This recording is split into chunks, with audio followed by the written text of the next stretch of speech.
I don't know if you remember, she was the lady down in Aberdeen in the Hunter Valley that, she killed a partner, she skinned him and she plated him up for the kids. Like, do you remember that? I don't remember that, but that is... Oh, it was hectic. She, chopped his head off and left it in a pot.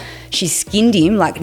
She used to work in the advertise down there. And Kath told me out of her own mouth, the only woman in Australia to be ever sentenced to jail, never to be released. And she became my friend because she knew that I genuinely didn't know who she was that day. She's, in her whole incarceration, she's been exploited and by people that, because I didn't know who she was, she just liked that I wasn't, trying to get anything out of her or... Welcome to another episode of Planting Seeds with Soul.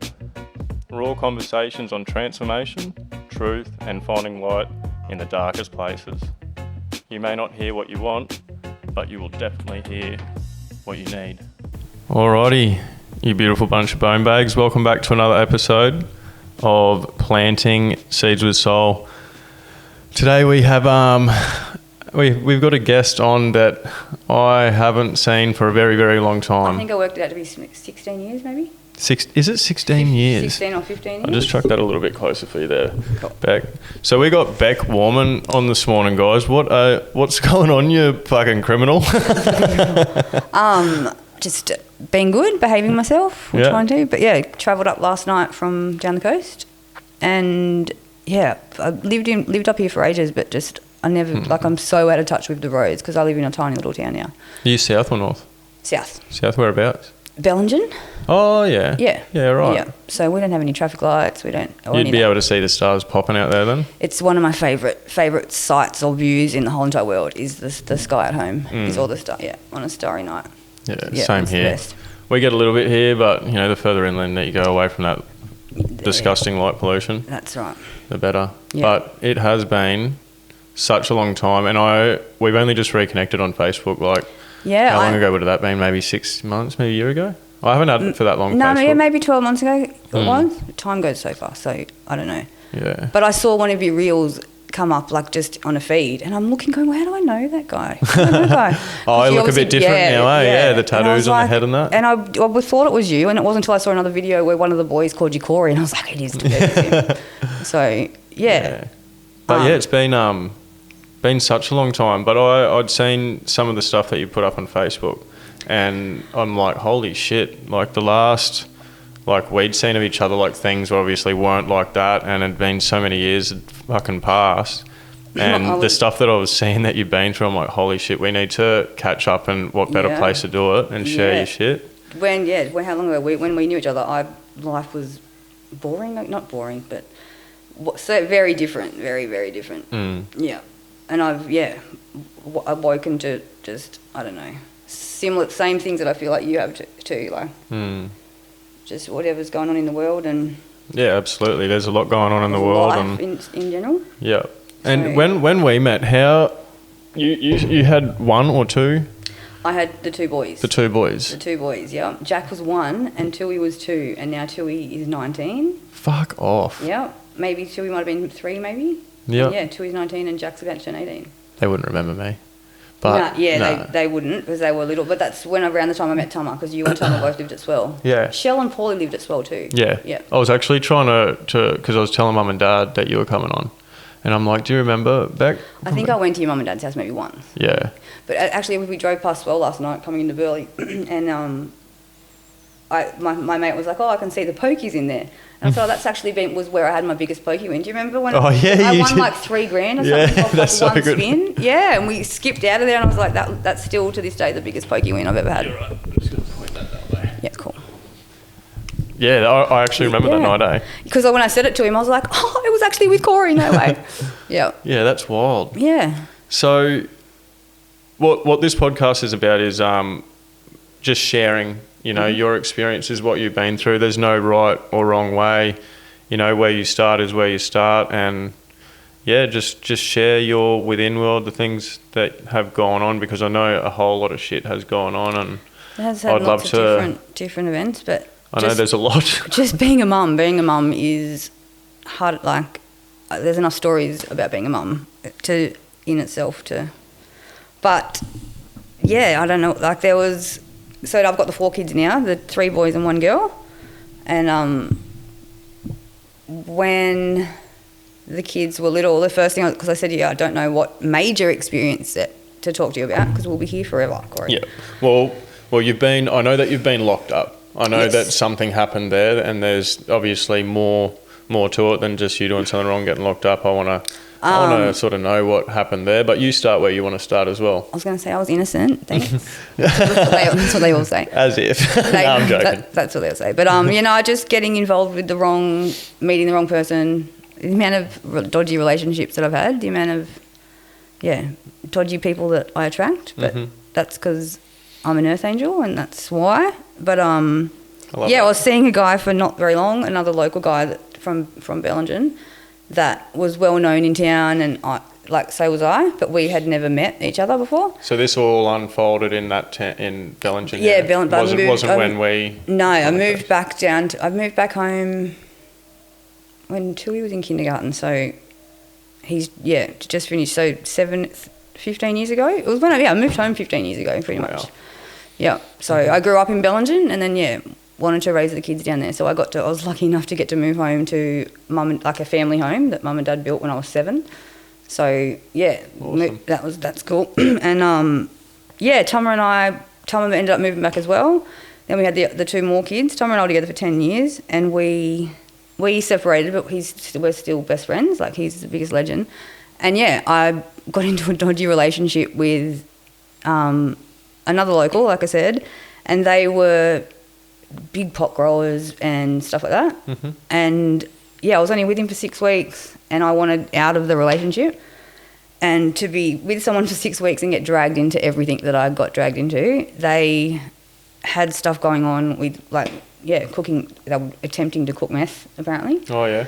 And the cops, they raided their properties, and I was stoked because it sort of got me out of the relationship. Like, I know that sounds bad, but it got me out of the relationship. Sounds like the I needed something big. I needed something big to happen. Yeah.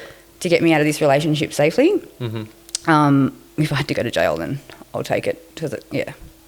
So they came in and raided our house. The kids were sitting at the breakfast table, and they came in force. Like, it was hectic. My mum was there. I didn't know whether I was more scared of the police being there or that mum was there and the police were there. One of those ones, eh? Yeah. And so sniffer dogs, SWAT, it was hectic. They had their guns out and shit like that? Oh, yeah, it was hectic. And so when I opened the door, I actually haven't told many people this, course, but when I opened the door, I was that scared that I urinated on myself, like literally standing in my front door. And so in terms of raids, they didn't bash down my door and come, because all of them had to walk through past me standing there in my puddle. Yeah, I think I would have done the same thing. I would have shit myself. It's really scary. As much as I am like a rebel, I'd look at police and shit differently now. Like, if they're good to me, I'm good to them. Like, I'm not going to just judge the majority for the one type thing. But I've had different views on them, like different views, I guess, on different departments. But I've had to call, I've had to call them in situations, and I've needed their help in situations. So there is you do need them, and there's just some departments that go about stuff the wrong way.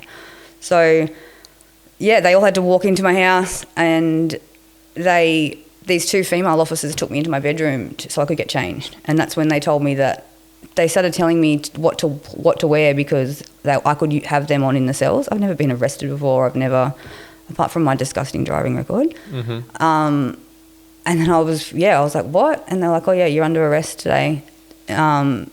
For long story short, the charges I was arrested on was manufacture large commercial, supply large commercial of meth, and supply of large commercial cannabis maybe. And I was in on syndicate charges because there was 4 of us that were arrested, and they had us all under syndicate charges, which was ridiculous. I was the only female.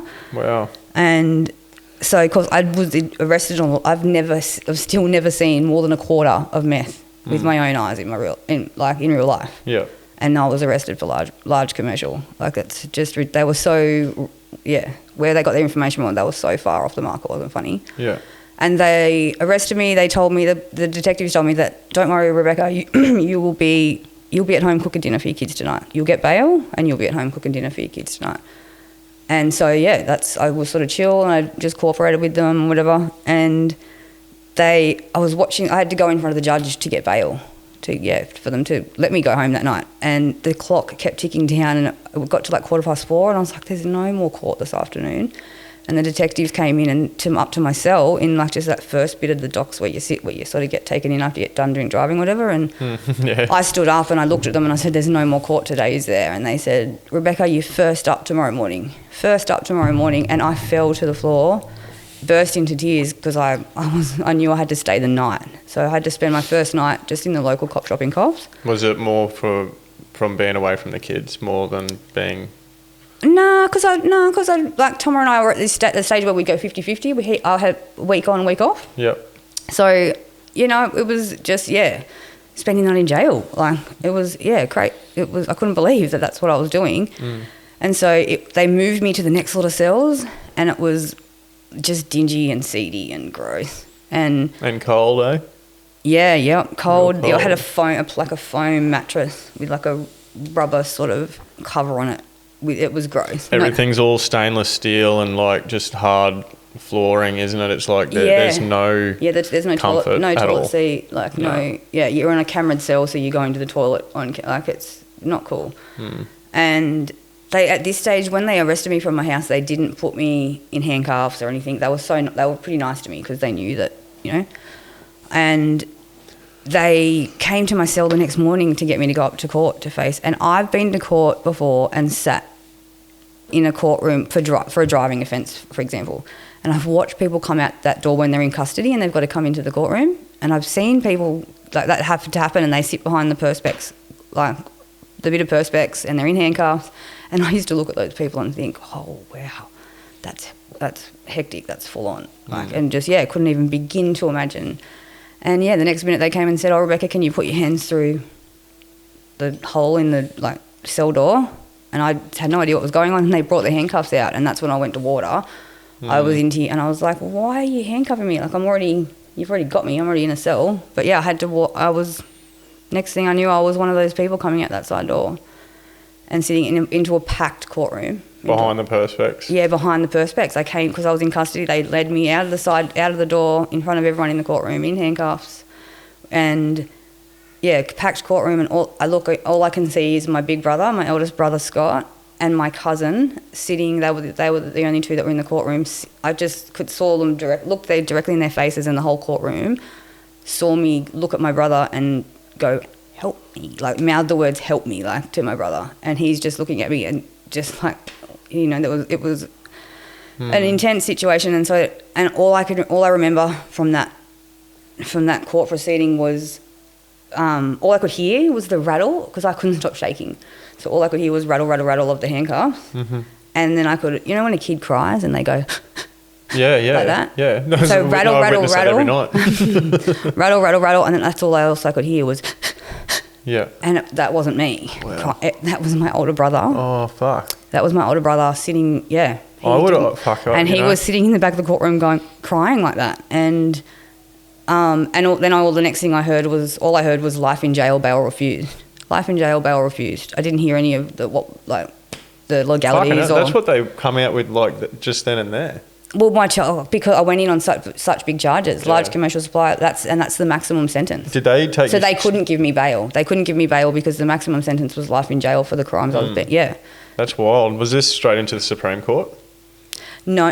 So I was in this was in local court at the time, and so it was the poor local court judge. I'd been in front of him before for driving, so he knew me, but it was fully out of his jurisdiction with the quantities and stuff. He had Rebecca, life in jail, bail refused, and I fell off the chair. The police, whatever they're called, that take you out, that lead you up there, had to pick me up off the ground. It was a spectacle. It was a bit massive, and they put me on the truck, and this metal. I was the only person on the truck that day, which I'm kind of grateful for. And it's just like a metal box. It's just a metal box. You can't see. All you can see is the vents down the side, so you can sort of see out onto the road, and handcuffed the whole way. So I had to travel. And when they were walking me sort of down this driveway into a garage thing to get onto the truck, I was begging for my life, like pleading for my life, begging for my life. Please don't do this. Please don't do this. My kids, and yeah, they put me on the two detectives sort of were walking with me. I'm pretty sure they had tears in their eyes because they knew that they were wrong. I'm pretty sure. I hope they did. And yeah, they put me on. I was on the truck by myself, and I was so scared. I had to drive from Coffs all the way to Clarence, the new Grafton jail. Oh, I was out there when that was getting built. Yeah, right. Because I was building when I had Meerkat Mob, I had I was contracting to Fulton Hogan for that Clarence Bridge. My mate that drove me up, he used to work for Fulton Hogan. He was a foreman for Fulton Hogan. He probably would have been there, eh? He 100% he would have. That's such a small world. What's his name? Jacob and Leo Young. I'd have to see their face. They're brothers. And that's crazy. That's cool. Well, that's uncharted. So I know exactly where you're working. That's uncharted waters for me. So you crossed the line. I didn't. So I got behind the perspex, but I got to walk out of that courtroom. Well, the Clarence Women's Centre, part of the jail now, is closed down. It's turned into the men's because I don't know if they didn't have enough inmates or something, but I'm convinced that it was opened and built just for me, because if I had to go to, because in terms of going to jail, it was brand new, brand spanking new. There's no bars on windows. It's a privately owned jail. It's still maximum security. It's still hectic. But if I had to go to a CSI jail like Kempsey or like a public jail, it would have been so much. It was already hard enough. So I had to go on the truck, which was about, an hour and a half drive or something, in this metal box. And when we pulled up, it was like off a movie. It was like off a movie. I could only see feet out these little vents. And I heard one of the guards say to the driver, "What have you got for me?" And I just heard his voice say, it's as fresh as they get. She's as fresh as they get. That's all I heard him say. And then they opened the door to this short little chick, this guard she was the supervisor. And they just took one look at me, and I just looked, I just didn't look like I You weren't supposed, you didn't fit in, eh? No, not at all. And so when they were admitting me, like checking me in sort of thing, they didn't put me in a cell. They were really nice to me. They let me sit just next to their desk sort of thing. She's typing on a computer, and she just looks up at me and she was like, "You don't even have a criminal record. You have got no criminal history." And I'm like, "No, I don't." And they know that you got life, hey? Like that's what. Well, that's the max. Yeah, they knew. They were looking at the charges that I was in on, and but they were really nice to me. But because it was COVID too. Oh fuck. Yeah, it was during. So it was the 17th of September, 2020 was the first time I went in. Mm-hmm. Yep, September 17th, 2020. So it was the first year of COVID. I'm glad that it was COVID, because when I was in jail, when the pubs and that were closed, I was like, it's all good. There's nowhere else to be. But so it was during COVID. So because it was COVID, it was mandatory for everyone to do 2 weeks isolation. So if you're a fresh inmate getting to jail, any jail around the country, you had to isolate. So I went straight to the seg unit. That's insane. Straight to seg, straight to full on jail. I was let out of my cell for 35 to 40 minutes a day into another cage to walk around to get my exercise. I was fed through a hole in the door. Yeah. I've never known. You remember when you're a kid and your parents tell you that you get bread and butter? Yeah. You get fed, it's pretty much, you get bread. You get given a rations pack, and that's what they call it. You have to ration it out. I've never known starvation like it. The next day I'd be in my cell crying because they'd give you dinner at 3:30 and then wouldn't be back until 8:30, 9 o'clock the next morning to give you, was it good bread and butter at least? See, I hate long life milk. Like, there was so many things that I had no choice but to adjust to. Yeah. Like oats, you get a bag of oats, and I used to cook my oats and stuff. You just have to put long life milk in. You have to, and then you get tea bags and stuff, but you only get 2 cups of boiling hot water when you're in the seg unit anyway. And so I was making cups of tea with just lukewarm tap water out of the tap. Yeah. But 2 weeks I was in that isolation in the seg unit. So at times there was women in the cells next to me that were going nuts. That's I can only base this off movies. I've never experienced it for myself, but you see people on the movies and on the real life, I guess, reality TV, they get their punishment is isolation for a week. They call it like a week in a hole. In the seg unit. And so I was doing my isolation in the seg unit with women that were there on punishment. Yeah. And my cell in the seg unit that I was in for 2 weeks, it backed onto the Secure 2 block, which was the boneyard, the women's boneyard. And I didn't know that. So I would look at these women every day for 2 weeks, and they just looked like women kill kids too and do horrible things too, just as much as, do you mean? Yeah. This it just gave me the chills, and I thought that's where I was going. I thought I was getting out of seg and I was going into this. So I'm looking in, and it just, these women, I could feel their vibe. Like, they just look scary from watching them in the yard and stuff. And I was sort of relieved when I found out that was the boneyard, and that's not where I was going to the Secure 1 building, like one away. But I'm glad you didn't go there either. I had nightmares when I was in there that I was hectic. I would have been asking the guards. I would have been like, seriously, can you let me know if I'm fucking going there, because I need to mentally prepare myself for this shit. I knew that I had 2 more days left of my isolation, and so I had 2 more days to prepare myself to go into the main unit with the other women, and I was so scared, and a day early, I had 1 more day left, and a day early a guard came to my cell and she was like, pack your stuff, you're going up to Secure. And I was like, crumbled. And I was like, what do you mean? I've still got 24 more hours, blah, blah. And they needed the seg cell because there was inmates coming in, so they were taking me up to the Secure unit, but they were locking me in my cell up there. So I was on isolation, but I had to be locked in my cell up there. So they went about it the complete wrong way. I had a shower, I got ready.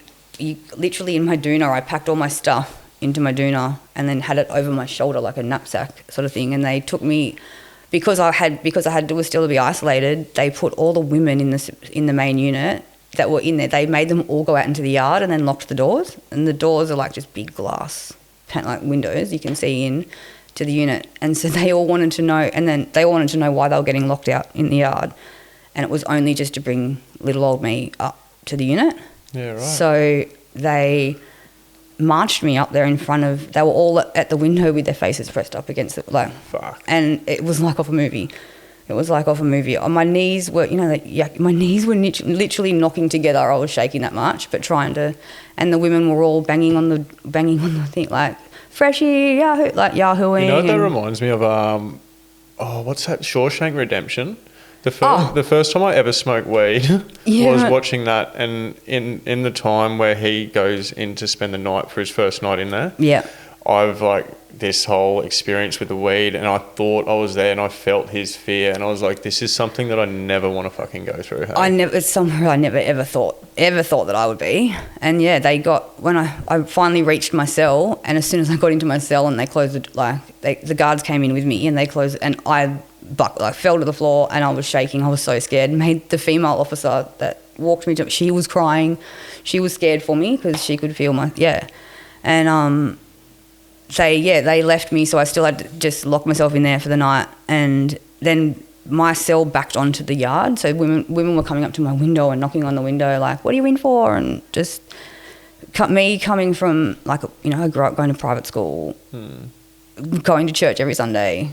It didn't I was definitely a fish out of water. And the next day, the next morning, just before they would let everyone out of their cells in the morning, the guards came to my cell first just to give me the rundown of what was going to happen and what I had to do. Like, you've got to, 3 times a day, you've got to stand in front of your cell door with your hands behind your sides, nothing in your hands, blah, blah, blah.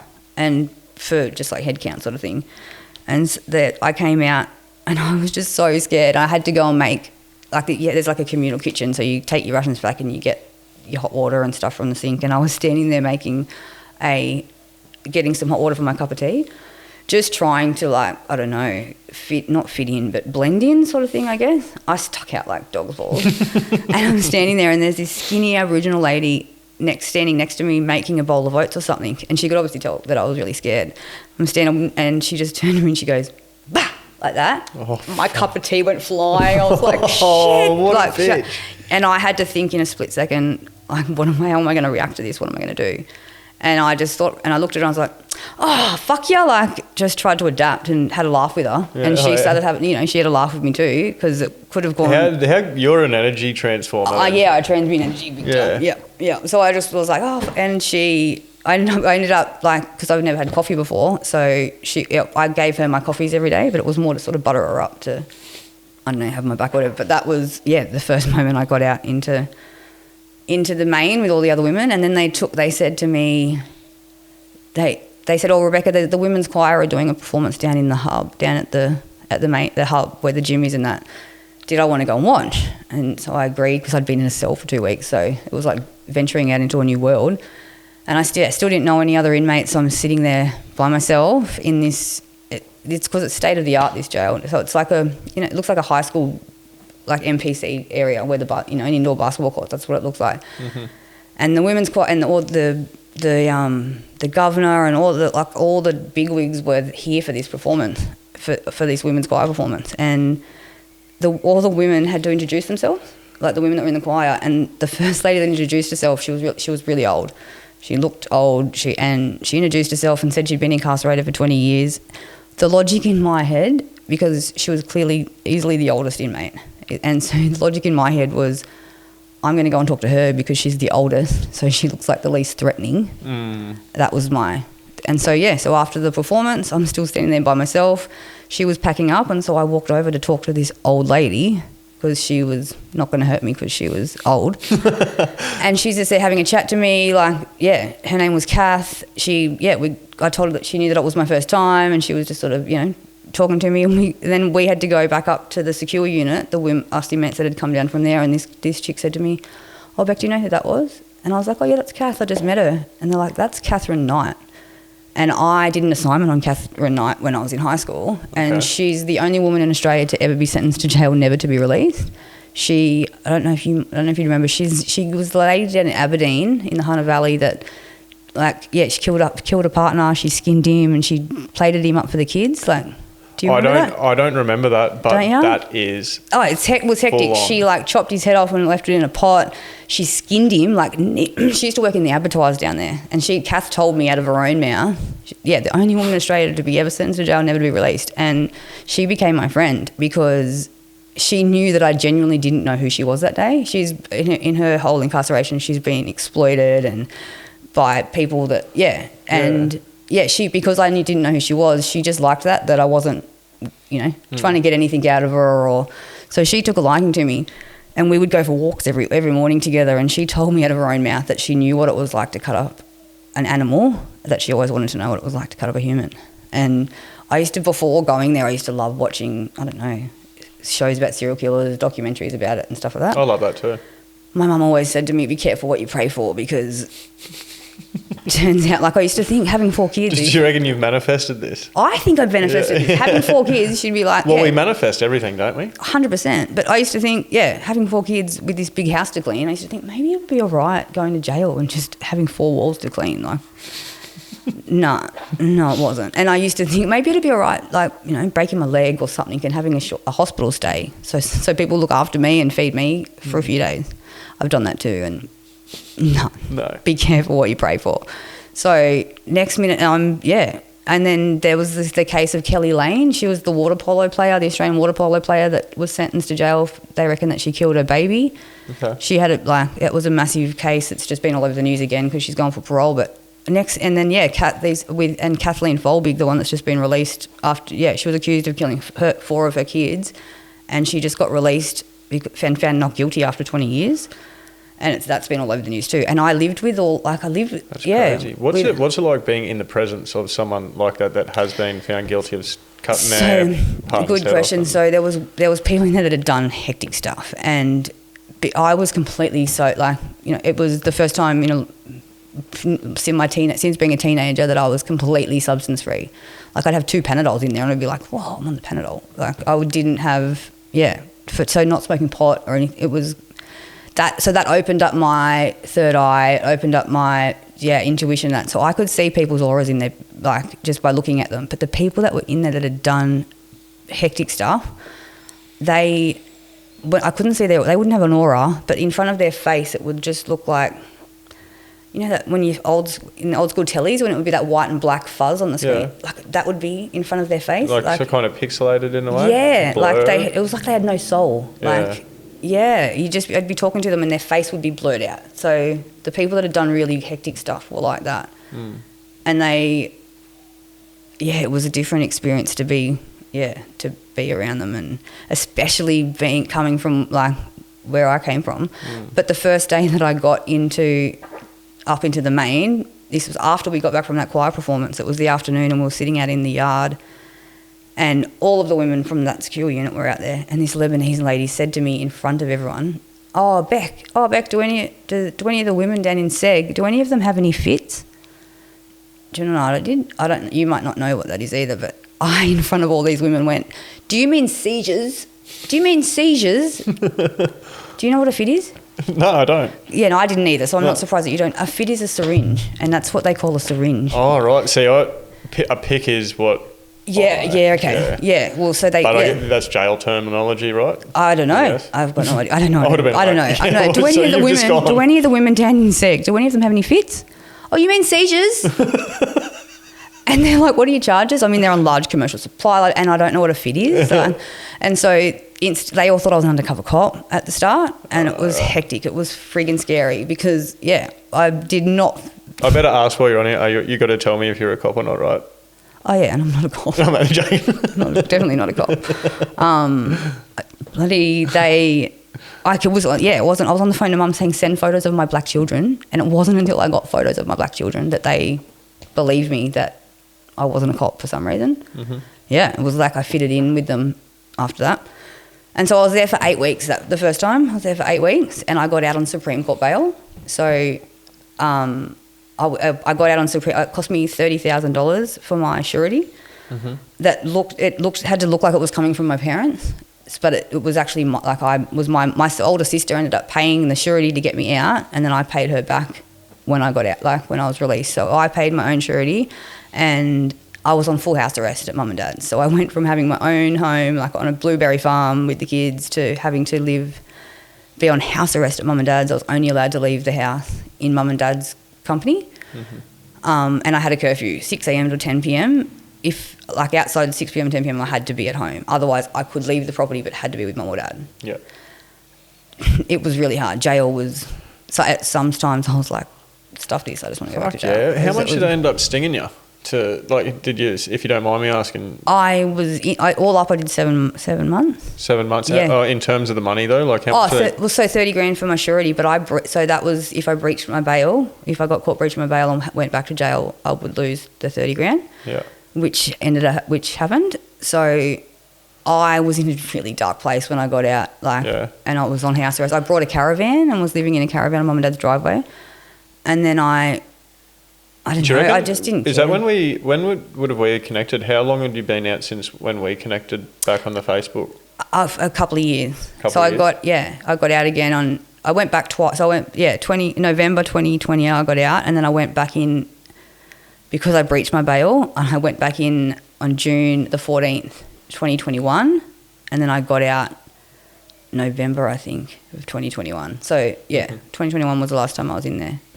What year are we? 2025. So it was only last year that I think you messaged me. Yeah. So, yeah. That's wild. Yeah. So, but I was on parole for ages after that. So, but yeah, I got out on house. I was on house arrest, and I just was in a dark place. I didn't give a crap. I didn't care about anything. Yeah, the buckets. Yeah, big time. So I was such an idiot. I lied to Mum and Dad because I got my bail conditions slightly changed so I could take myself to and from work only. And I was working for my brother who had a takeaway shop that was like a minute from our house. So, yeah, that's what was my bail conditions. And so I went to great lengths to block my lawyer's number from Mum and Dad's phone, from the home phone, so they couldn't be in contact. And I told my family that, I got my bail conditions changed again, so I'm allowed to leave the house until 4 p.m, just so I could get out and do stuff. Going stir crazy. But then I went stupid crazy. I was driving around with just gronks doing stupid drug, just stuff that I wasn't doing before going to jail, but and hanging out with people that I'd met in jail. And that seems like a common thing.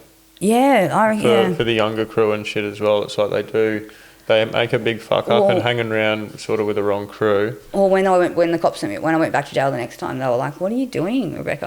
And I said, "Oh, it's funny that these people I know sent me to jail, and I just met the wrong people." And so I ended up getting caught breaching my bail in spectacular fashion. I was dating a chick when I was on bail, Well, I didn't know any of this. No. So, here we go. Wow. Yeah, it was my worst nightmare being surrounded by women in a jail. Like it's like high school on steroids, dead set. And so I never was like interested in any women or anything like that. These two big ladies one day I was walking back to my unit and they were hanging over their railing of their unit up above and they were like, oi, oi. And I looked up, shitting myself, and they're like, are you straight? My blonde head at that time, just looking at them, I'm thinking, I can't be too straight. Like I'm in jail. I get into my unit and I'm like, oh, they meant, are you gay or straight? I was like, wow, that was so dumb. That didn't click for me either then. Yeah, good. Thank you. I'm glad that you said that because it did definitely click And for me. we were just talking about it because I was just thinking. Well, so that's what I'm saying. So I wasn't like, interested in any of that creeped me out, the thought of women. So I met a chick, I don't know how, it was really strange how it all happened, but I was dating a chick and I don't know how you guys do it. Chicks are way worse than dudes, 100%. Thank you. Yeah, definitely. But so I was breaching bail and was at her place. I wasn't allowed to go more than 42 kilometres from the local post office. And I was like 54 kilometres away. I wasn't allowed to have a mobile phone. I handed myself into the police station with my handbag and I had my phone in my handbag. What an idiot, hey? So that wasn't, it was stupid. And so I went and handed myself into the police station that afternoon thinking that they would let me go home. Mum met me there and, they said, Rebecca, take your jewellery off and hand them to your mum and give your mum a kiss goodbye. And I was like, what? And, it was sort of out of their jurisdiction as well for me because I had that $30,000 surety. Yeah, I got sent back to jail, lost the $30,000. Completely gone now? I ended up getting it back, but at the time it was completely gone. And so for 5 months every day woke up thinking, wow, what an idiot. What was your family like with you at this point? So the second time I went back, the believing stuff, they were really angry at me and they weren't talking to me. It took me ages to get my dad to come around. Like he wouldn't, if I rang the home phone from jail and dad answered, he just wouldn't say anything. He'd just be like, who do you want to talk to? And I'd be like, can you put mum on? And that was really getting to me so I painted a picture for dad in there. It had all our family names on it. It was a scroll with like the prayer hands and I worked really hard on it to try and win and to send it to dad to try and win him over, to get him to start talking to me. The day that I posted it, he hadn't got it yet. And I rang the home phone and he answered and he spoke to me the whole until it beeped, so just the intention of sending that out to dad sort of, because he didn't know that it was coming, so that was cool. But they were really angry at me. My kids actually handled it better than my siblings did because they knew that, we actually told the two younger ones, or mum and dad told the two younger ones that I was away helping police with an investigation or something before they actually told them that I was in jail, because we live in a small little town and I used to, in 2016 started my own dance school in town. Nice. Everyone, we used to run the restaurant at the bistro at the golf club. Oh, yeah. So everyone knew, like my brothers were the chefs there. Mum and dad used to own the local hardware store. We were pretty well known. And so they took it upon themselves at the high school to sit all of the year 8 and year 9 kids, it was Jack and Tui's year at the time, sat all the kids down in the hall and to tell them that Jack and Tui's mum has gone to jail. Like, it was so out of line. It was mum went up to the school and went off her head. I don't know why. Why would they do that? I don't know why. It's not their business to tell. I don't know. I'm so infamous down there. It's ridiculous. It's ridiculous. Yeah, all jail letters that were coming to me and from me were getting opened at the local sorting place, at the local sorting centre in town, photocopied, and in this big book that was getting passed around town for everyone to Yeah. I know, like Mudgeeraba here, it's a small area, but there's shit floats around, and we're not even really that well connected in the hardcore local community. Yeah, that's right. And we still hear it. Yeah, I just feel like if people are talking about me, then at least they're leaving somebody else alone. So I'm okay with it. I love that too. Yeah, that's a good way to look at it. It's all about perspective, isn't it? Oh, yeah, big time. So I went back for another 5 months, and it's funny was when you're in there, when you can tell the women that go in there that I can't that are users, they use chemical drugs because they go in there skinny and get big, and then the alcoholic women go in there big and come out skinny. Yeah, that's so you can sort of tell what's. Do you reckon they swap it around? The alcos will try and find the chemical shit in there and they'll drop a heap of weight with like the glass diet? Nah, see, some of the women that were alcoholics in there actually, one night was one I got down to, they saw on the soy sauce bottle, we had a black and gold soy sauce bottle and that said that it was 6% alcohol. And these two women drank 2 glasses of soy sauce. Oh, I don't like soy sauce at the best of times. And they were tipsy. Like they were, they were hard out alcoholics. And then there you go, guys. If you ever want to get a cheap drunk, soy it was sauce. Gross. Some of the women, because I worked on grounds during the day, and some of the women would drink the hand sanitizer. Oh, I've heard of that being a big thing, actually. And I've never, the smell of alcohol on someone's breath. I've never, ever smelt something like smelling that. Like that stuff, eh? Yeah, on the breath of someone. It was crazy. But these women that drank the soy sauce, the next morning when we woke up at 6:30 for muster, and, you're getting up, you're just waking up and you've got to get out in front of your cell. And one of them was my good friend Jackie, and I look over at her. We've just woken up, and she's one of the ones that drank the soy sauce. Her whole face was so swollen, and she didn't know. She's just standing there for muster, and we're all looking at her going, "Whoa, Jack, whoa!" And she's got no idea, and because she'd overdosed on salt, so her whole body had swollen up. Her hands were swollen. It was crazy. But the things that women come up with in there, like, the just inventions and stuff to get away. It's crazy. The men do as well. I did learn a lot of stuff in there.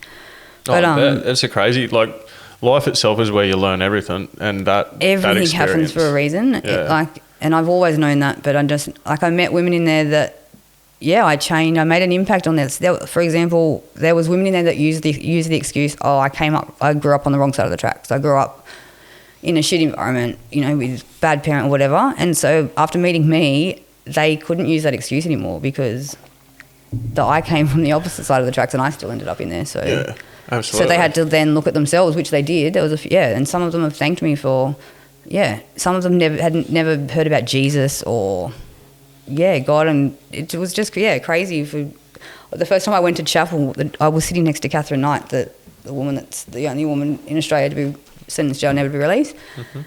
And they started singing, and the music got, I don't know, but I just started crying. I was so emotional. I was just crying. And Katherine Knight, again, Australia's worst hero, she's sitting there, it's okay, the Lord Jesus is just touching you or something. And I'm like, what is going on? I'm sitting, this is crazy. Like, Well, she's touching you. It's just like, that's nice skin. No, I'm joking. No. Well, she used to barter with meat. Like, if you wanted something off Kath, you'd have to give her a bit of chicken or some steak. Love it.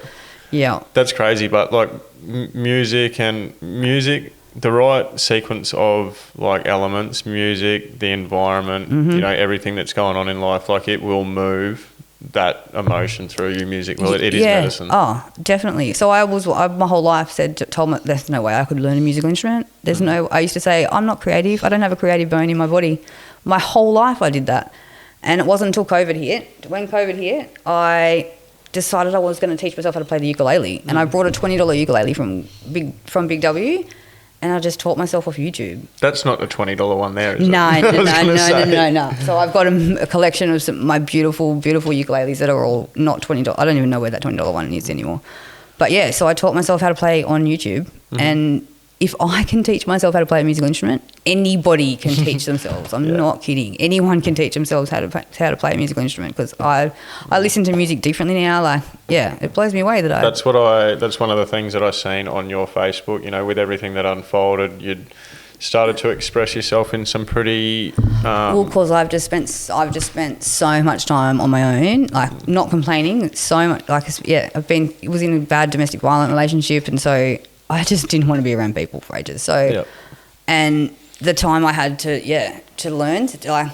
You got to know yourself a bit more. I recommend everyone has the time of solitude. I'm talking a good couple of 18 months solid, because I was living at my sister's too, in a container in the bush. Mm-hmm. It was good. I went to Emerald to do my up north. Getting to know me. Yeah, up north. That's when I finished up with the pipe. Things were fucking bad. Like, I knew I was gonna end up in jail or die. Like, I was becoming all boned out, and I just fucking went, fuck this. I need to get out the Gold Coast. I ended up. Was there a big turning point? What was the turn? Like, was there something major that happened? I was just fucking over it. Like, I tried to kill myself multiple times. The last time was the time which I like done the job really well. You know, like I'd shit myself. The ambos like got me back to life in the ambulance. Like I got to that point of, you know, your body letting go of your bowels and shit like that. You didn't want to be here. Didn't want to be here anymore, nah. But I don't know, there was obviously through all that hardship, like I'd started to crack in so many places, like there was slithers of light coming out, like I was grabbing. It's like I was trying to grab at smoke sometimes, but there was something there that I just kept, just one foot in front of the other, just kept stepping forward, and I ended up in Emerald. Yeah, right. And I moved into a caravan park and got like a little donger. You didn't know anyone up there? Didn't know anybody. Yeah. But I ended up joining a motorcycle club there. Yeah, right. Yeah, right. But and you were still on it up there? Yeah. Yeah. No, sorry, I wasn't on it up there. And what, you joined a bikie club? Yeah. Sober? Yeah, I was still drinking alcohol and shit like that. Yeah, right. And there would have been one or two times where like I'd slipped up, but I knew that I was. I don't know many bikies, but they're family orientated, aren't they? And they don't like meth. Like they're fully against it. Oh fuck! Like the mob I was with was I found out was a bit more. They were all about image and just like I'm a bikie, I'm a 1%er. There wasn't really any brotherhood. Like I said to them at the start that I didn't want to be involved with drugs or guns or any shit like that. Did you ride motorbikes? Yeah, I had a Harley. I ended up buying a Harley there. Right. Yeah, okay, I've never had a license, but yeah, okay, yep. You know, a month in, they said, "Oh, can you go to the Gold Coast and pick up a weapon for us and shit like that?" So you just joined them from having a Harley, like? One of my mates from the Gold Coast chapter, he goes, "I've got a couple of boys there that have like there's a chapter there. If you want to meet them, they're good guys. They're this." And so that's how they sold it to you, by being the brotherhood and that. Yeah. Wow. Yeah. Okay. And there was only like they had a Muay Thai gym there, and like I'd started training with them. Like I was actually moving my body, get my fitness together. Yeah. Right. Like things are good, but yeah. But I was still there by myself. I'd still venture off to like waterfalls by myself and just being by yourself, going to sleep by yourself. You know what I mean? Yeah. You learn a lot. Hey? You learn heaps. Yeah. You don't have a choice. You're right, but like I advise to anyone like it's not for everyone, but it's not easy. No. Not everyone can be on their own. Like, but especially because I'm a twin.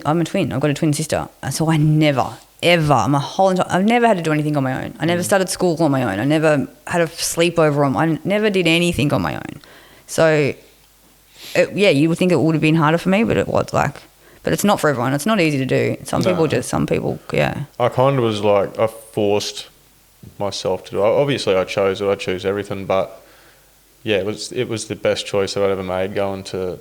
Can I ask you, how was your poor mum? Your poor mum with all those Oh, bad. Yeah. Like her anxiety is not good at the best of times. Like her sister killed herself when I was 5. So. Oh, actually, I do. Yeah, I remember. Oh, your poor mum, Corey. Yeah. Your poor mum. You probably would have been around when close to when I got my first tattoo. That was of Jackie. Yes, Casper. it was. Yeah, that's right. Yeah. What was that tattoo? Casper. Yeah, where at? It's on my back here. On your back? Yeah, that one there. Yes, I remember that. Yeah, wait, how old were you then? Oh, I think I was 7 at the end of 17, yes. Nearly 18. Yeah, because it was just before you turned 18. It was yeah, that's crazy. Wow. She wasn't good. So your poor mum, but they stood by her. Yeah, they stood by me. They knew that they had to distance themselves, and I distanced myself anyway, just from doing what I was doing. Distant, but didn't cut you off, like. No, they never cut me off. Like if I needed help, they were there. We are so lucky that we have parents. Like your parents are still together, yeah? They're still together. Yeah, same. My mum and dad, just had 51 years married. Yeah. Like crazy. That's not the norm these days, and I'm just so grateful for my parents, and so that because that's we're lucky. So you're lucky that But definitely killed her. And your sister, your little sister, what was her name? Tara, that's right. She's good. She's got 2 kids. Yeah, now. Cool. How old's she now? We're all 5 years apart. All us. Oh, and then you got a little brother? No, just 2 sisters. Oh, okay. Brooke and Tara. Brooke and Tara. Brooke's in the middle? Brooke's in the middle, yeah. Yeah, okay, yeah. Yeah, I'm the boss. Yes. Not really. And do your parents don't still live in Billy? No, they're in Palmy, not far, but just off 19th Ave. Yeah, cool, because they owned their unit at Swell, and because Thomas' mum owned her unit at Swell too. Yeah. Yeah, so, what was I going to say? Your poor mum. I just get I know every time my son rings my phone, my 17-year-old, every time he rings my phone and it comes up saying Jack, I like a panic and I pretty much pick up the phone going, what's wrong? What's happened? Are you okay? We haven't really spoken about the kids. How are they? I have got, like I said, they handled me going to jail better than my siblings did. And I have made 4 awesome, very, very awesome, elite human beings. Elite, I love that. Yes, they are. But they're all so different. They're all 4 of them are completely different.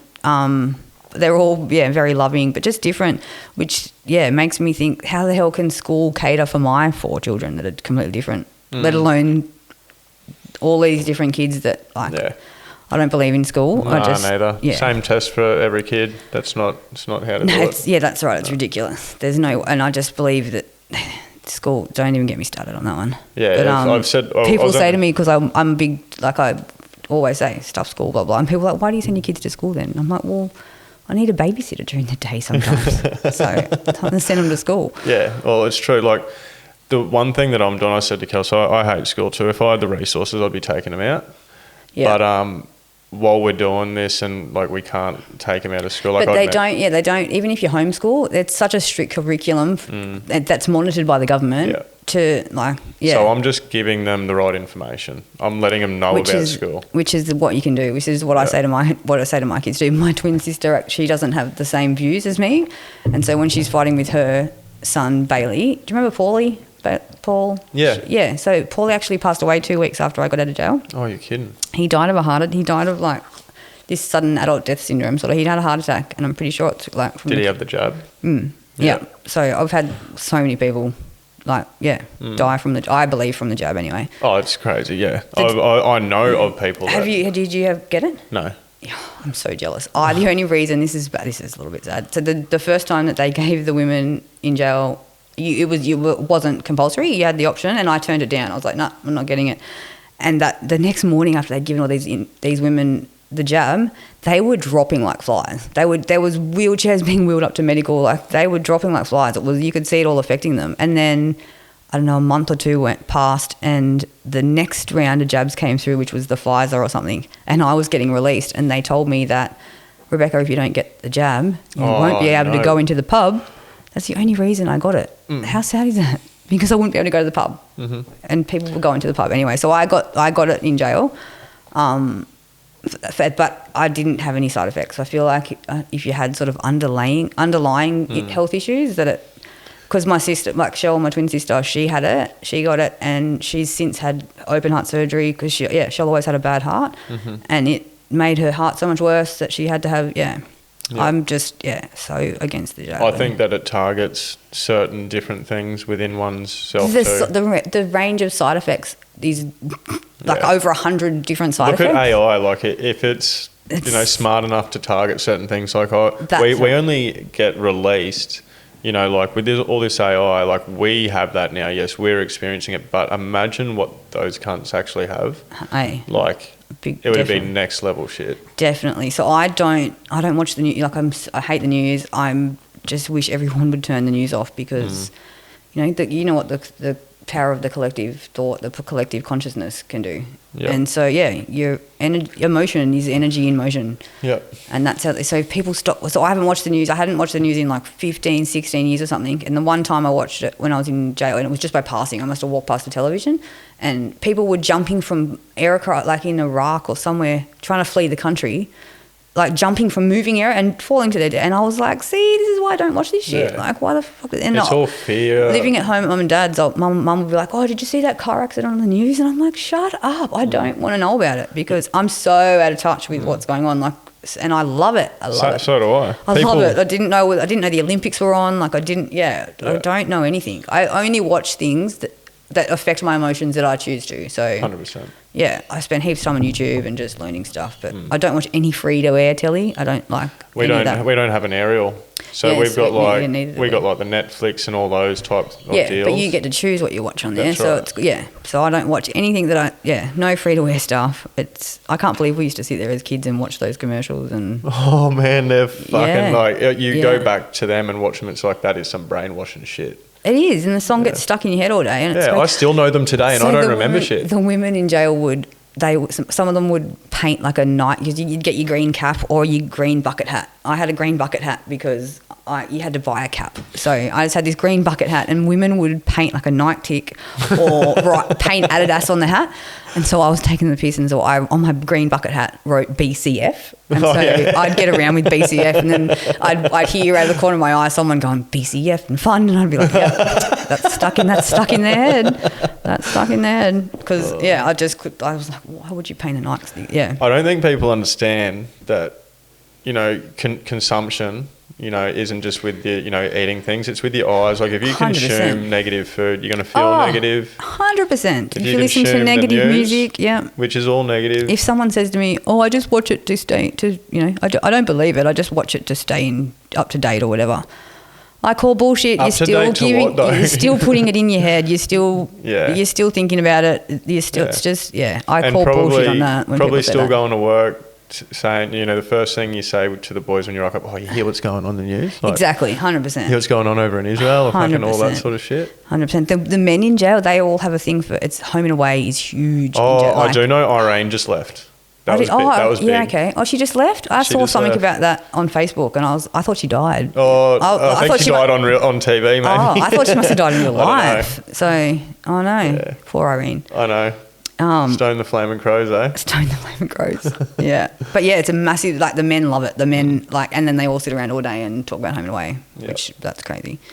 But just, today's day and age, like with, music. So it's so much, even the words we speak, like spelling, that's why they call it spelling, because we're casting spells every time we talk. Words really, like if you think about it, people have all these, problems now from things they've experienced in the past, right? It's something from what they've experienced. It has to be, because we're born as a blank canvas. We've attached to something. Yeah, definitely. Yeah. Yeah.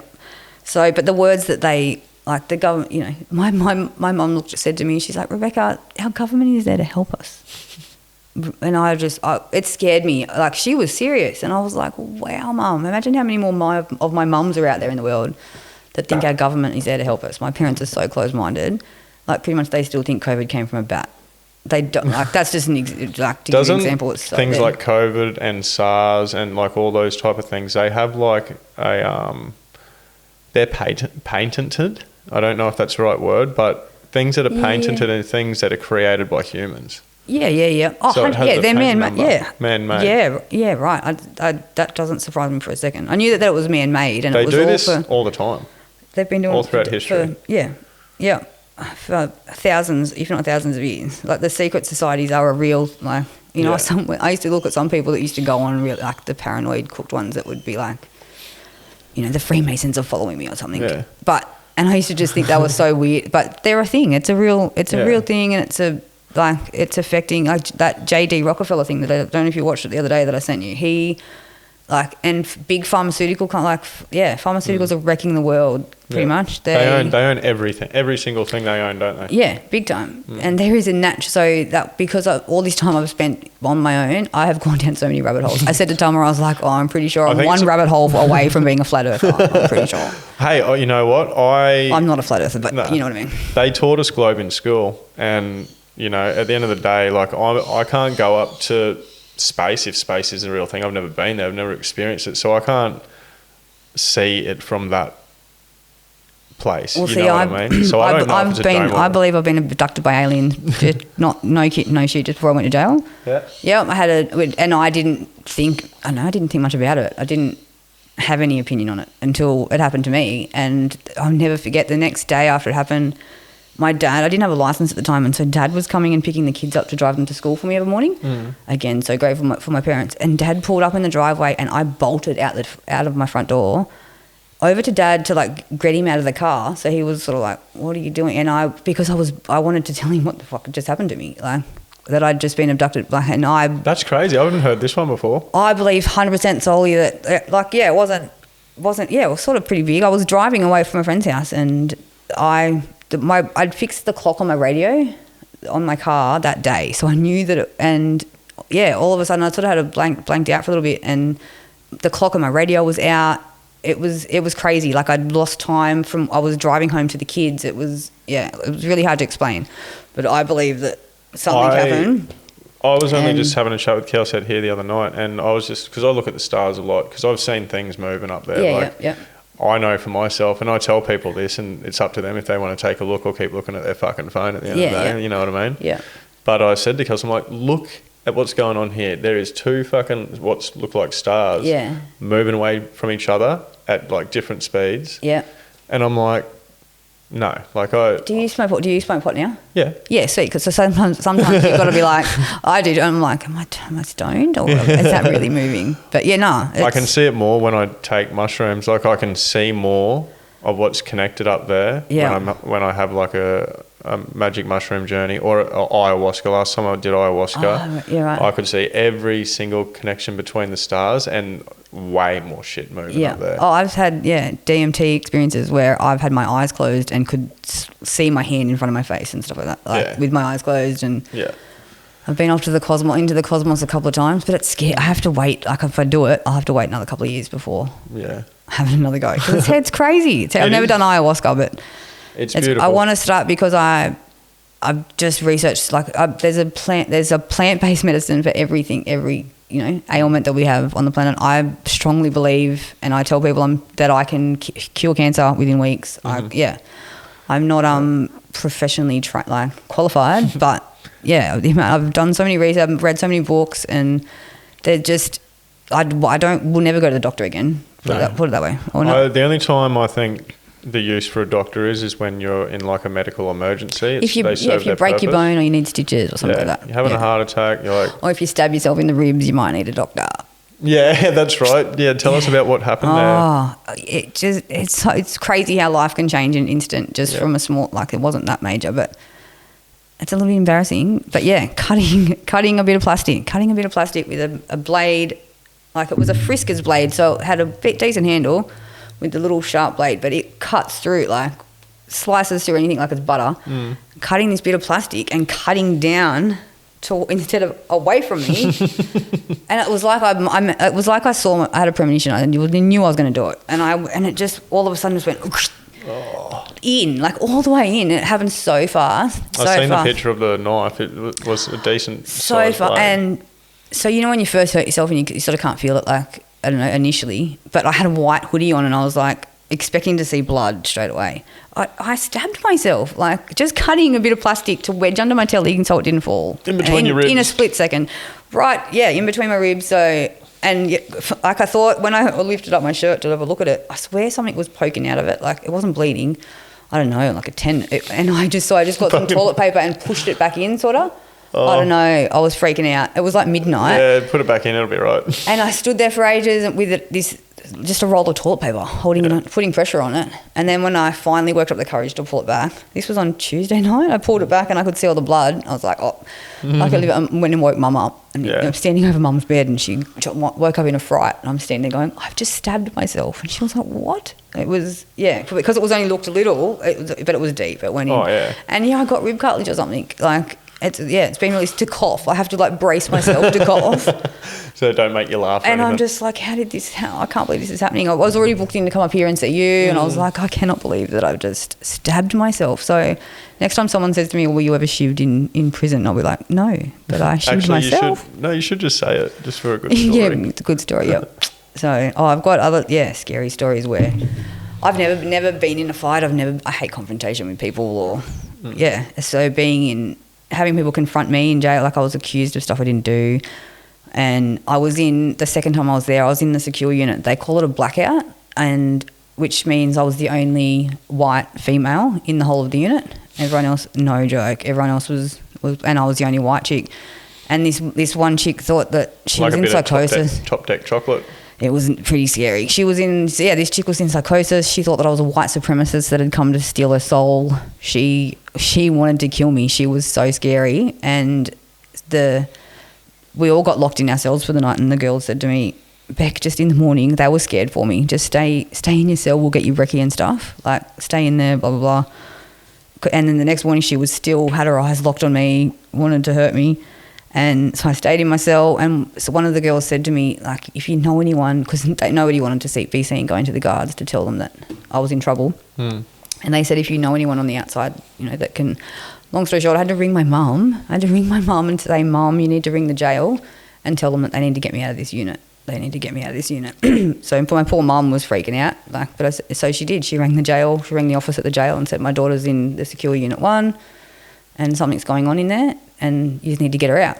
And so the guards came to my cell, and I was pretty sure you have to have a low IQ to be able to get a job as a prison guard, because far out.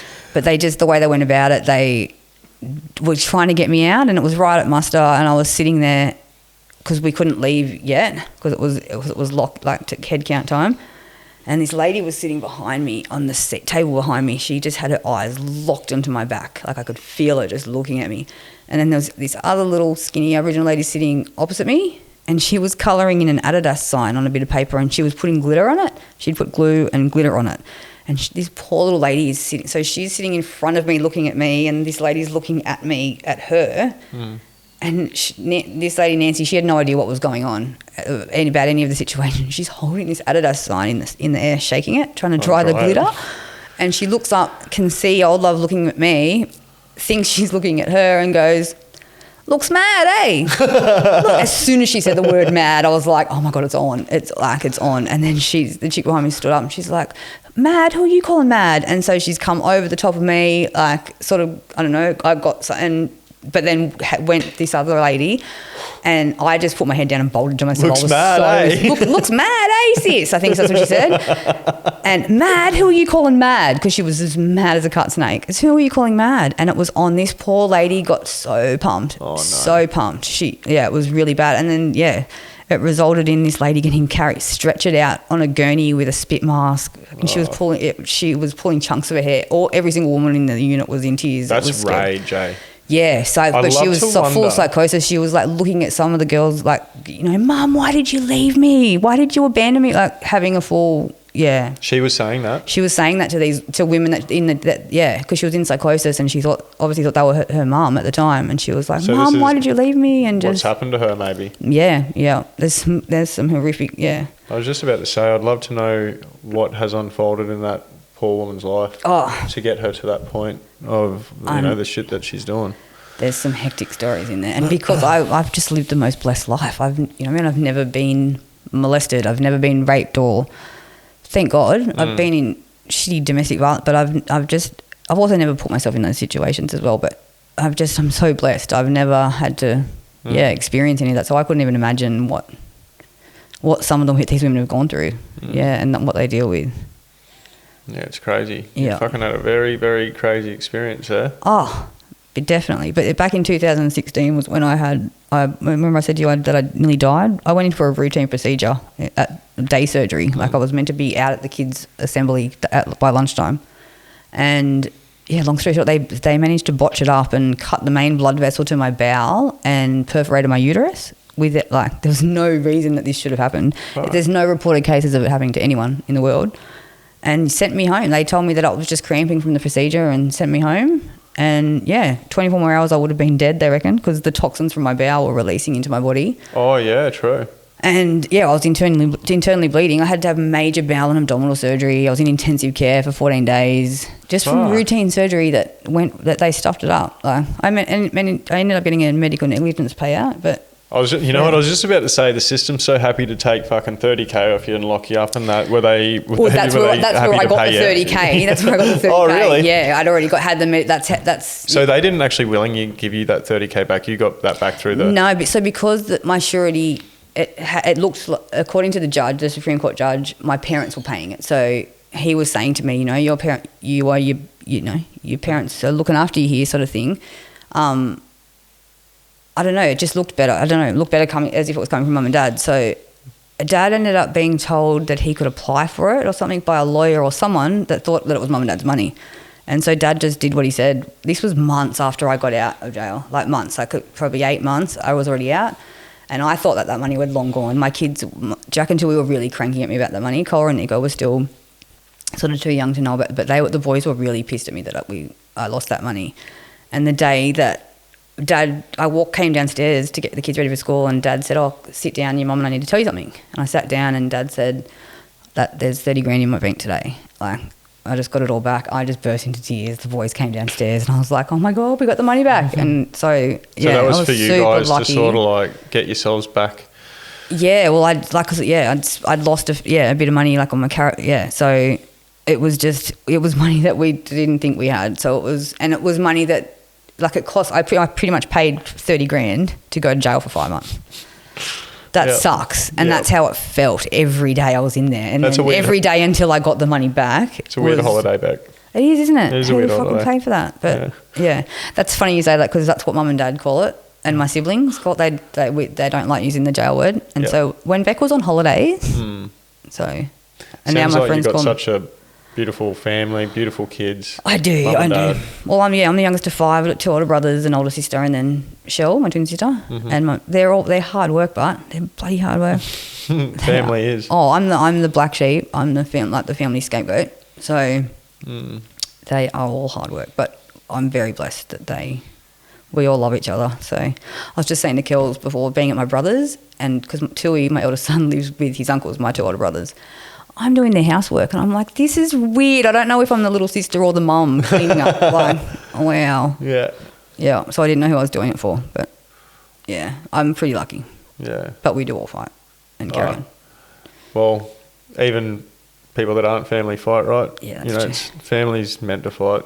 That's true. And it's your family that is your greatest teachers at the end of the day. You know, they trigger you the most. That's the time to think, okay, what the fuck is this about? This isn't... They are our greatest teachers, not always the easiest teachers, but... No. Yeah. Sometimes you want to give them a knuckle sandwich, eh? That's right. I know, yeah. I was waiting for you to get that one. Cracked up when you said that. What was that on? the boys were saying knuckle sandwich? You asked the boys if they wanted one. Yeah, who wants a knuckle sandwich? Who wants a knuckle sandwich, yeah. I didn't think people said that up in Queensland. Cause there's a few of us that said at home. But yeah, Cole was just doing a school play and you could tell the parents in the whole hall that say knuckle sandwich because there was a few laughs when she was like, her character was like, who gets a knuckle sandwich? Yeah. Some people are very odd. Like I put that up on a story on social media, and Kel shared it, and there's some people that come back with like that's so negative. Like you're saying you're gonna hit your kids. It's like it's a joke. It's a knuckle sandwich, mate.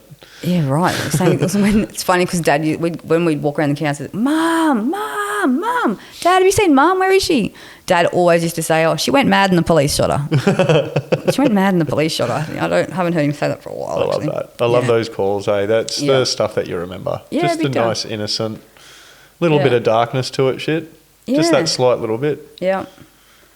But how are we going for time? Maybe you know what I would like to ask you if you'd like to express some of your ukulele and voice skills. I don't know. So from what I've seen on Facebook, like you turned a lot of your pain into some pretty powerful words.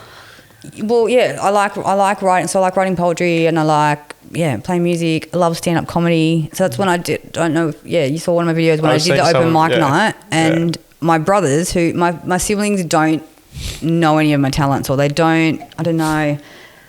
Like if I start playing my uke at home, they sort of cringe and or whatever. Or if they see me play it in public, like I played Time of Your Life at Tui's 18th, and my siblings all had to go outside. I don't know whether because I don't know why. I don't know. But my brothers were like, "What are you gonna?" They heard me talking about open mic night to my friend. "What are you gonna do at open mic night, Beck?" And I was like, I just got all cocky and was like, "Fuck you." I was like, "Well, take your pick. I could do some stand up or some poetry," just being a dickhead to them. And I laid in bed going, "You know what? Stuff them. I'm going to do all 3. Like I'm going to try." That's so good. Stand up comedy is by far the hardest form of entertaining. It is. It's way harder than getting up and playing an instrument. It's the hardest form of entertainment. It's the hardest art to do, 100%. So I already loved stand-up comedy, but I have so much more respect for stand-up comedians because it's super hard. It's really freaking hard. There's this stand-up comedian that I just stumbled across. He's really famous. He's a really pretty boy. Do you know who I'm talking about? He's an American dude, I'm pretty sure. I'd have to try and find him. You've just stumbled across him as in you've just started listening to him? Yeah, like he is so smart. And it's not Theo? Theo? No. It's not Theo Vaughn? I do know him. He's funny too. He's the best. This guy's a stand-up comedian as well, but I just can't remember his name right now. And he's a pretty boy. He's like, the chicks love him. I'd have to try and find. Might be Tom or something. Is he? He's American, you said? I think so, yeah. It'll like, not Tony Hinchcliffe. Like, I would know all of them. I'd just have to sit here and Nah, he's pretty young. I think he looks like a young fella. Oh, there's an over in America at the moment. There's this young Asian dude that's like killing it. Oh yeah. And he's getting all the. It's funny as because he's getting all the chicks and he's getting like into the coke and stuff, and he's got no idea what he's doing, but he's funny. He's pretty funny. Yeah. Yeah, I watched this show called Kill Tony, and it's on. I might be even on Netflix now, but it's all these people, amateur stand-up comedians go to this pub and put their name in a hat, and then professional comedians judge them, and so if your name gets pulled out of a hat, you've got to do a 1-minute set, and some of them just are so bad. Oh, really? I can't watch the ones that are bad because I feel real sorry for them. And then some of them are really good and they go on to get these cool careries and stuff. Yeah, but nice. stand-up comedy, it's really important because people get messages out through their jokes, like messages that need to be, messages about being better humans, sort of thing, and they get it out there in a way where they can tell it in a joke. I think so. It's very powerful the way that you can deliver it. Yeah. So what have we got here? What are we gonna go for? I don't know. Do you get nervous? Yeah, I do. I get heaps nervous. Well, you're definitely safe around me because I love this shit. I love people. Do you play an instrument, chord? Oh, I can play a couple of chords on the guitar. Yeah. I just need to put more time into it. Yeah, it is. It's practices. Yeah, I had guitar lessons when I was a kid, but I never ever practiced. So Thomas really good at the guitar. Mm-hmm. But my twin sister Shell learnt the guitar. She taught herself the guitar on YouTube, and all credit to her because guitar's really hard. I've only got 5 fingers. Why? How can you play a 6? Like, it's got 6 strings. So and my fingers are only little. So I just thought if I take up the uke, it's only got 4 strings and they're smaller apart. What's the one I can play? What about the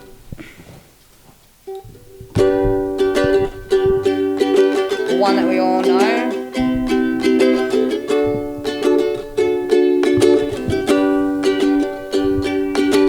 I put in Nashville, Tennessee. You wouldn't even come around to see me. If you're heading up to Carolina,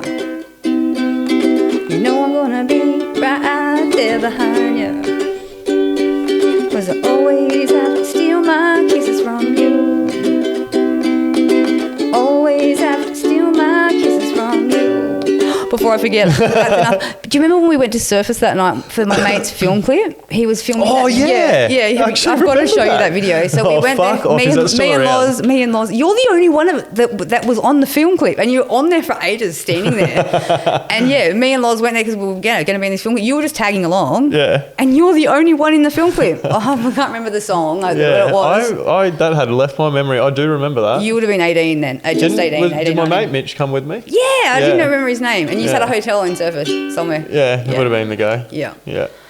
So I like playing. Yeah, it's not as easy to play and sing at the same time. Again, if I can do this, anybody can do it. That's so good. Thank you so much for sharing that. That's okay. That's cool. Oh. What do you got on the back there? Because I used to have a Jeep. Can you show that to the I have a Jeep camera there? It's a Jeep sticker. That's meant to be a Jeep grill. And what's the top one there? Kels would love that. She loves it's a penny skateboard. Yeah, penny skateboard. Yeah, nice. Yeah. And there's a Bigfoot, a Yowie on the front. Mm-hmm.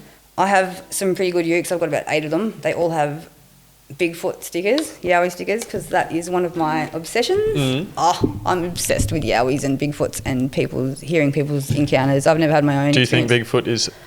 Do you think he exists? I know Bigfoot exists. I love that. I know he exists. He 100% exists. There's so many, Does he just hate us? Obviously he does. Yeah, because he's smart. Yeah.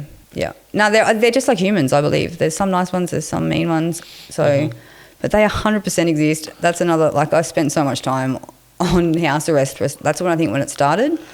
I feel listening to hundreds of hours of people's Yowie encounters.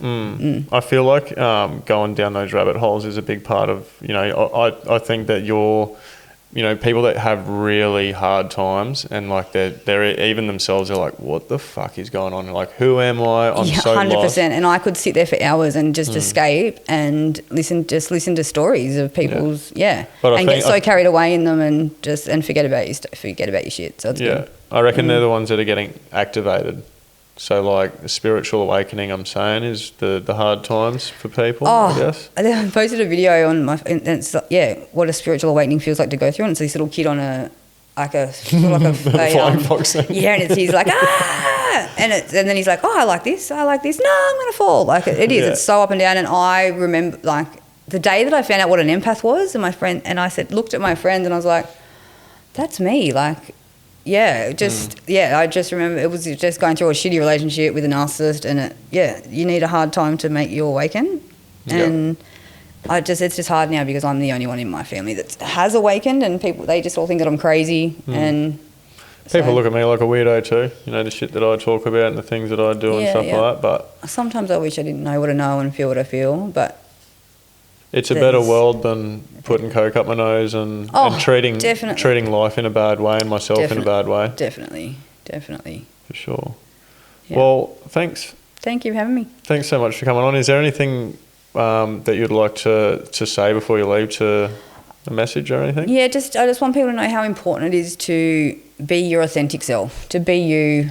And people say that love is the highest frequency, and love is a really high frequency, but they've actually proven they've studied the shit out of it, and the power of authenticity, to be your authentic self, is actually a 10 times more powerful frequency than love itself. And I just put that down to self-love, so it is a form of love. Yep. But if you are in your authentic self and you are just being you and not, I've only got a handful of people in my life that I can be my fully authentic self around, and it's so important. It's just so important for What would you class as like an authentic authenticity? I know how I feel when I'm in my, and it's just, I don't have to, I'm just me. I don't have to, I can tell them anything, I can say anything, and just speak your truth and act your truth. Be just my blondness sometimes, for someone who's like a sort of high IQ, I'm blonde sometimes. I think like the way that this has like I've gotten to know, a little bit of what you've been through. You've given us the juicy stuff and all that sort of thing. I feel like, the way that this is, like, I don't do any structure with this, obviously. Sometimes I might write a couple of notes down and that, but I really do like to fucking have a good listen. I've been hanging for this one too, because we connected back in the day and we know each other, and so much has happened in that space of not seeing each other. Yeah, so much. Like I said, life can change so quickly, but and it goes so fast. When my first son was born, and they left me alone with him for the first time, and I'm holding this little baby in my arms, and I thought to myself, I wonder how old I'm going to be when he turns 18. And I did the math in my head, and I was like, oh my God, I'm going to be 40. Wow, I'm going to be 40 when this little baby's... That happened last year. Happened last year, and it was so surreal, just being like, wow. Like, I remember that moment of working it out, and next minute it's just here. And so, it goes quick, doesn't it? I think, and it can end any time as well. So it can really tragically end. Appreciate it. Thank you for having me. You're welcome, Beck. Thanks for jumping on, and thanks for sharing. And to you guys that are watching, I hope you have enjoyed it as much as I had, and I hope you got... Can you get when you guys get the necklaces that I gave you? Oh yeah, yep. If you can you and the boys all put them on, and if you can get a good photo for me. Absolutely. That'll be good too. We'll do that today for you. Cool. When we have all three of them back in our beautiful care. Yeah, cool. Nice. Yeah, thanks heaps for that as well. I appreciate that gift. Like, that is something that I love too. I enjoyed. You'll probably see it hanging around my neck in the next podcast. I enjoyed making them. Like, I get it. Yeah, I really enjoy it. It's really therapeutic. So it's just messy. It's such messy work. It is. It's like concrete, because I'm like, so I'm nearly re-concreting around the side of Dad's house. Sorry, but thank you, Cause. No worries. All right, beautiful people. You just have a good week, and I'll see you on the next one. Until we meet again. Bye.